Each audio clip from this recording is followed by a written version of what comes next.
시청자 여러분 안녕하십니까. 지금부터 정선의 안보 정리를 시작하겠습니다. 자, 이번 시간에는 이제 월요일이니까 매주 나오는 월요일 리얼미터 아주 대박을 터뜨렸습니다. 윤 대통령도 40% 이후로 8달 만에 최고치, 국민의힘도 40% 이상으로. 자, 이거는 뭐 이재명 이나땡이 되겠네요. 예. 그리고 이나땡만이 아니고 한동훈 위원장과 윤석열 이 쌍두마차. 자, 윤석열 대통령은 지금 현 상황에서 민생 경제를 기가 막히게 잘 챙기잖아요. 그리고 한동훈 위원장은 지금 공천 시즌에서 공천 시스템 공천을 열심히 잘하고 있잖아요. 요 쌍두마차가 약발을 지금 받는 거예요. 그런데 그럼에도 불구하고 어디든지 뭐 공과가 없는 데가 없잖아요. 자, 이러다 보니까 현역들은 완전히 물먹었다. 그래서 현역, 그러니까 이제 민주당의 경우에 비명 횡사, 친명 횡재 하는데요. 자, 현역 횡재, 그 다음에 신인 횡사, 이렇게 우리 국민의힘에도 그런 비판이 지금 나오고 있어요. 자, 그러다 보니까 한동훈 위원장이 무슨 소리냐, 이거 시스템 공천이다, 좀만 지나봐라, 그러면 여러분들께서 결과를 잘 알 것이다, 이러한 입장문을 막 내놨습니다. 그리고요, 지금 민주당이 지금 상당히 난리가 났는데요.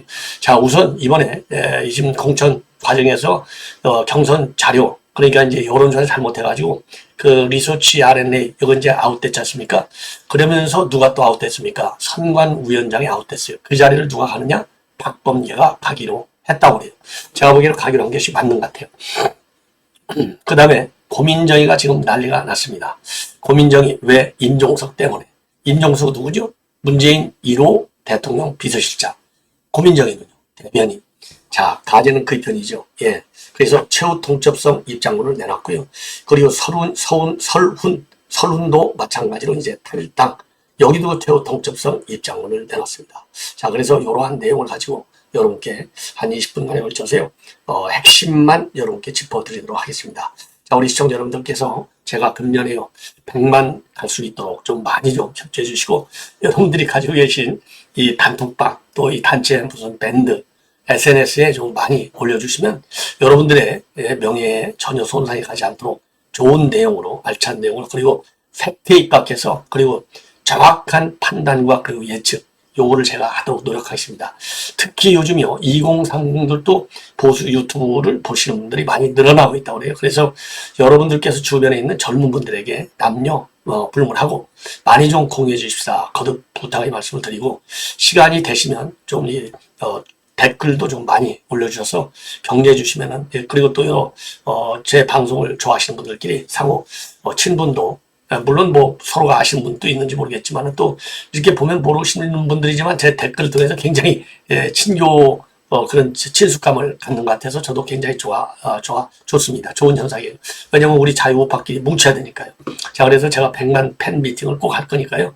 여러분들 좀 100만을 좀, 제가 빨리 잔치를 하고 싶은데 이 기회가 안 와가지고, 예, 약속을 지켜야 될 거 아니에요, 제가. 그래서 100만을 좀 꼭 좀 빨리 연말 안으로, 천고마비 한 10월 달에서 우리 시골에 가서 한번 제가 우리 충남 서천시장 불이 나가지고 지금 굉장히 어려운데, 서천경제.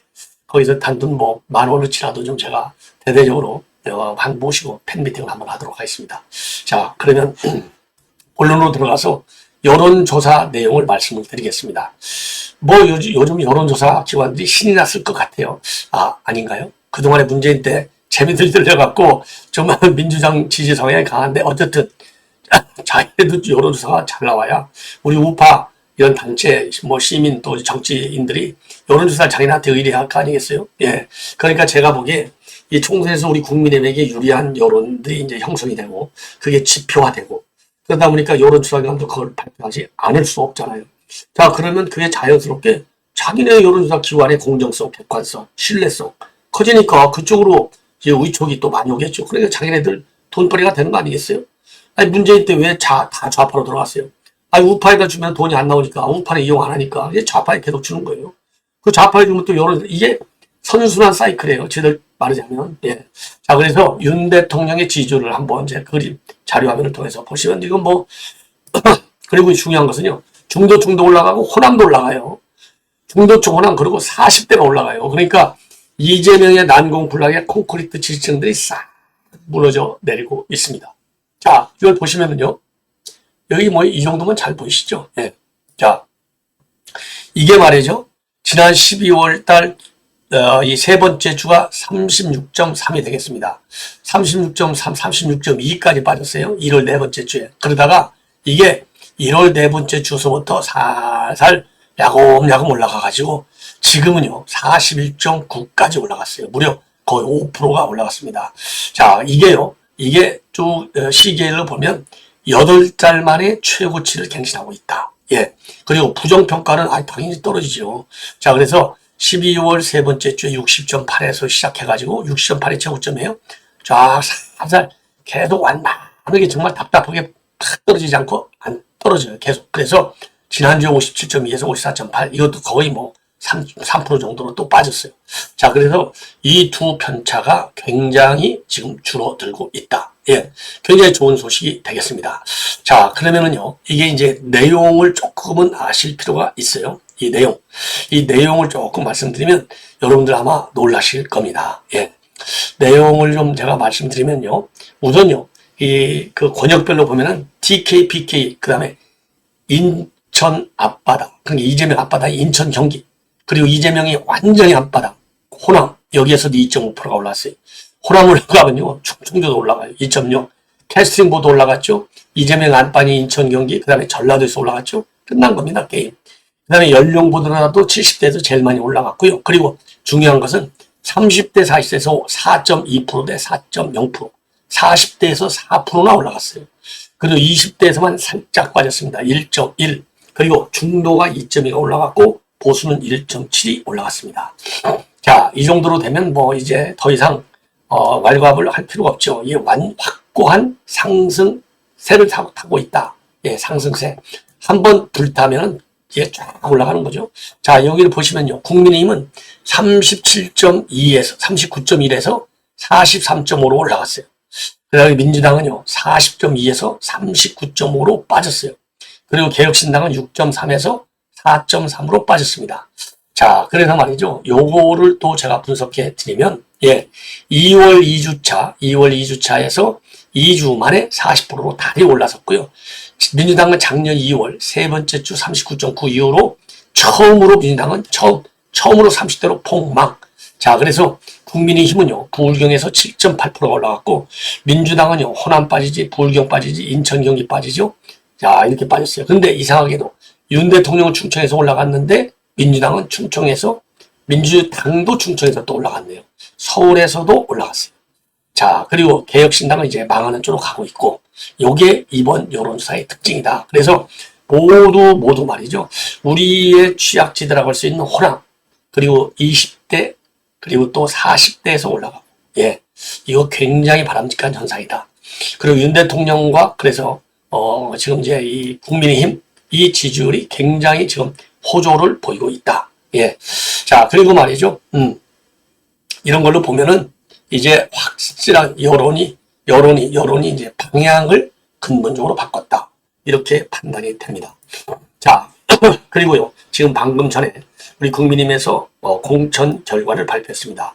요 내용을 보면은 우선요. 지금 이제 이 관심사항에 이제 한 사람인 권성동 단수 공천. 왜냐하면 같이 신청했던 오세인 전 광주고검장이 컷오프 됐습니다. 그리고 경북 경산에서는 윤두현 불출마로 조지현 전 행정관이 최경환이 무소속하고 맞붙게 되어 있고요. 그리고 궁금했던 강남을 이원모하고 박진은 서대문 갑으로 갔잖아요. 이원모 대통령실 인사비서관이 용인갑 험지로 발령을 받았습니다. 그리고 경선 지역 세 곳인데 여기는요. 김민서가 있는 영등포을 박민식, 박용찬이 붙었고요. 그리고 또 이 박성민 왜냐면 친신윤이거든요. 그 박성민하고 이 권성동이는 도대체 어떻게 됐느냐, 왜 안 나오느냐 궁금했잖아요. 나온 거예요. 박성민은 3자 경선입니다. 김종윤 전 국회 부의장 보좌관, 정연국 전 청와대 대변인 3자 경선이고요. 그리고 경기 군포에서는요. 이영훈 전 대통령직 인수위원회 기획조정분과 전문위원, 최진합 전 당협위원장.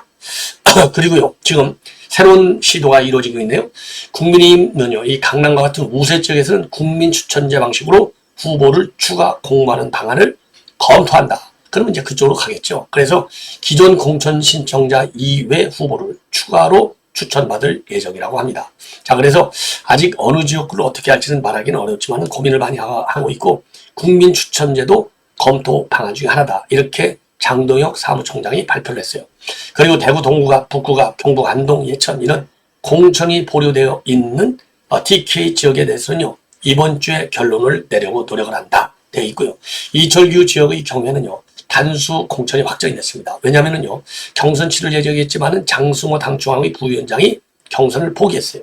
그리고 또 충남 예산 홍문표 의원이 경선을 포기했어요. 그래서 강승규도 단수 공천이 확정이 됐습니다. 자, 그러다 보니까 지금 이제 불만이 말이죠. 아니 뭐 이거 신인은 횡사 그리고 현역은 횡재하고 있다. 이런 지금 보도가 나오고 있습니다. 자, 그래서 어떻게 해서 이런 얘기가 나오는지 한번 자료 화면을 통해서 이제 말씀을 드리면 공천 룰의 분리. 우선 현역 컷오프는요. 권역별 하위 10%. 그게 7명밖에 안 된다 이거예요. 그래서 더군다나 이 사람들은 지역구 재배치를 통과하면은 또 예외를 적용해줘요. 그러니까 현역은 이거 아웃될 이유가 없는 거예요.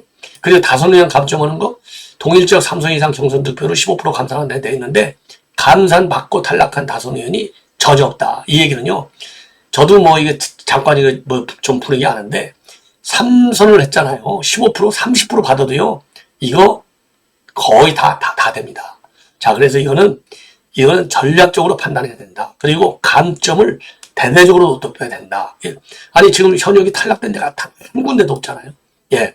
그 다음에 경선 여론조사에서요. 일반 국민 80% 당원 20%를 하는데 예, 당원 20%를 하는데 이게 압도적으로 신인들한테 불리하는 거예요. 왜? 신인들의 이름을 알릴 수가 없잖아요.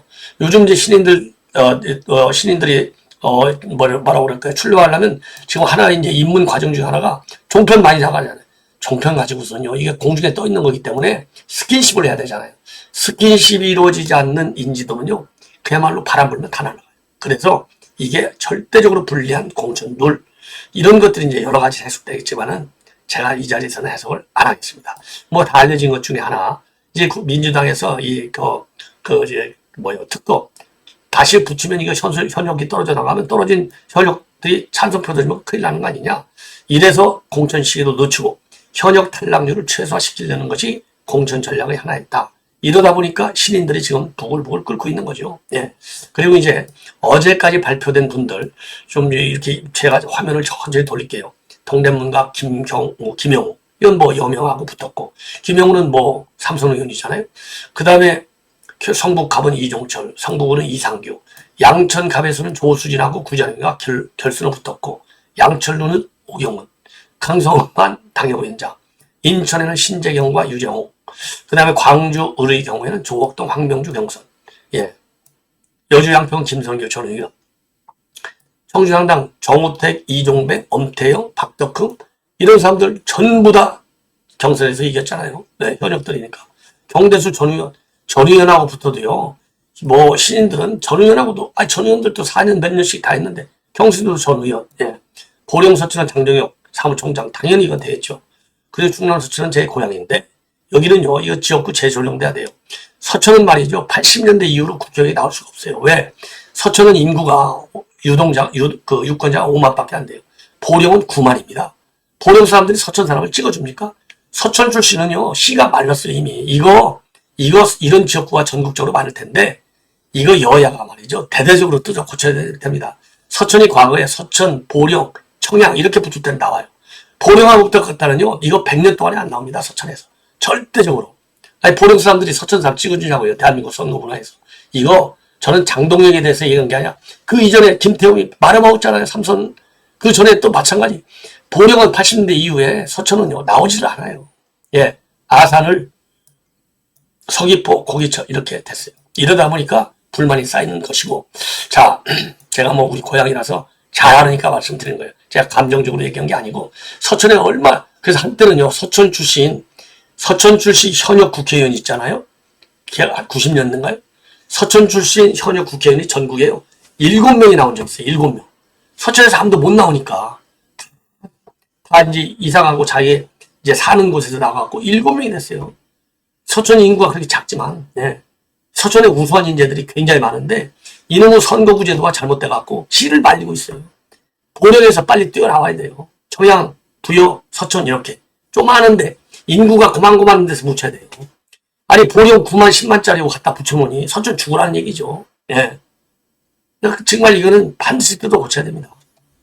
그 다음에 이렇게 해서 지금 신인 횡사, 그리고 현역 횡재, 이런 얘기가 나오다 보니까, 이걸 뭐 한동훈 위원장이 모를 리가 있나요? 현역 불패. 끝까지 보면 많은 쇄신이 있을 것이다. 글쎄요, 뭐 가지고 쇄신이 있을 것이다. 근데 한번 지켜보도록 하겠는데, 그래서 끝까지 지켜봐달라. 쇄신이 있다. 그리고 영남권의 수가 많고 그곳에서 경선이 이루어지고 결과를 보면 차이가 날 수밖에 없고, 탈락한 분들은 아깝지만은, 그래서 더더욱 시스템 공천을 지키고 결정에 관여할 수 있는 저 같은 사람들이 사실이 개입되지 않게 하는 것이다. 궁중한투 하나도 없지 않느냐? 뭐 옳은 얘기죠. 그래서 아비규환성에서 살아난 사람들이 지금의 현역인데, 공천룰은 중진 현역에게 대단히 불리하다. 거기서 이기지 못하는 신이라면 본선 경쟁력을 의심할 수밖에 없다. 물론 이 말도 맞을 수 있어요. 이 경선에서 이기지 못하는. 근데 이것도 미안한 얘기지만 한동훈 위원장이 현장에서 뛰어봤습니까? 이거는 이론적으로는 이 말이 맞아요. 그러나 현실적으로는 그 현역하고 붙어갖고 패자가 됐다고 하는 신인들이 이 얘기 들으면요, 이거 열불납니다. 예. 너희들 어차피 본선도 안 될 사람들 아니야. 잘 떨어져서 이 얘기잖아요. 이런 얘기는 좀 한번 생각해 볼 필요가 있다. 예. 자. 그리고요, 이 비명학살, 민주당 공천 아주 제대로 지금 지적하고 있어요. 세계사적으로 가장 투명한 공천이다. 예. 친명의조 공천을 비판하는 거죠. 이름 석자만 검색해보면 그 사람이 공천될지 안 할지 안다. 그러면서 제1당이 그러는 것은 나라를 망치는 것이다. 옳은 얘기예요. 예. 그리고 우리 당의 조용한 공천은 감동적 희생과 헌신이 있어서 가능하다. 옳은 얘기죠. 자, 그리고 이제 안기령 민주당 상근 부대변인이 이 여성인데요. YTN 비상근 앵커라고 그러잖아요. 안기령이가 이제 그 과거에 유튜브 채널에서 차은우하고 비교할 때 이재명이가 누가 이상형이냐 했더니 이재명이가 이상형이네. 이 여자도 참 골이 이상하게 생긴 사람이죠. 자, 그래서 만약 국민의 후보 중에서 제가 차은우 씨보다 낫다고 말하는 분이 있다면 국민의힘에서는 절대 공천받지 못한다. 아주 높은 확률로 굉장한 거짓말쟁이이거나 굉장한 아첨꾼이다. 이재명이가 차은우보다 잘생겼다고 하는 비위 좋은 아부꾼만 살아남은 정글이 된 것이 오늘의 민주당. 저런 분들이 국회에 들어가서 나라를 망치게 해서는 되겠느냐. 근데 이런 사람들이 국회에 들어가요. 왜? 인재근 지역이잖아요. 거기는 그냥 말뚝만 꼬우면 민주당 되는 데 아닙니까? 참 큰일 났다. 이런 생각이 드네요. 이거 공천 어느 게 100점짜리 공천 누른지는 모르지만, 참 공천 누를 얘기는 저도 할 말이 많은데 안 하겠습니다. 자, 그 다음에 박범계가 드디어 일을 벌리네요, 이제. 예, 박범계 대전 서구를, 여기도 박범계 얘기가 틀림없이 됩니다. 예, 이거 완전히 딱 되게 하려고 지금 선거관리위원장이라는 하는 중책을 줘가지고 또 이제 언론에 방방 뜨게 만드는 거예요. 이게 전부 다 짜고 치는 고스톱. 그 다음에 또 하나. 그러니까 서구에서도 지금 이 박범계, 이 비판론이 세거든요. 3선 동안에 네가 뭐 했느냐? 네 혼자만 잘났가지고 장관 해먹고 위원장 해먹고 다 해먹었지 뭐 해먹었느냐? 예, 검찰 독재위원장 해먹고.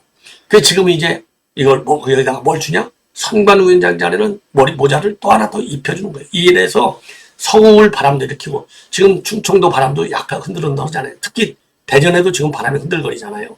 그러니까 대전 지역 바람벌이도 하고, 그 다음에 더 중요한 거, 지금 친문들이 난리가 났잖아요. 이 임종석까지.